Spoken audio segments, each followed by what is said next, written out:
এক গরিব জেলে ছিল, নাম হালিমা চাচি। সারাদিন জাল ফেলেও কিছু পেত না। একদিন ভোরে জালে উঠল এক সোনালি মাছ। মাছটি বলল, আমাকে ছেড়ে দাও, আমি তোমার 3টি ইচ্ছা পূরণ করব। হালিমা চাচি বলল, আমি ধনী হতে চাই না, শুধু চাই আমার পরিবার যেন ক্ষুধার্ত না থাকে। পরদিন ঘর ভর্তি খাবার। দ্বিতীয় ইচ্ছায় তার কুঁড়ে ঘর হয়ে গেল মজবুত বাড়ি। কিন্তু এক লোভী প্রতিবেশী সব দেখে ফেলল। সে মাছটিকে ধরে চিৎকার করল, আমাকে সব কিছুর মালিক বানাও। হঠাৎ ঝড় উঠল, নদী ফুলে উঠল, আর এক মুহূর্তে তার সব কিছু ভেসে গেল।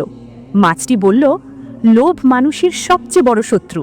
শেষে মাছটি হালিমা চাচিকে জিজ্ঞেস করল, তোমার তৃতীয় ইচ্ছা? হালিমা চাচি হাসল, আল্লাহ যা দিয়েছেন তাই যথেষ্ট।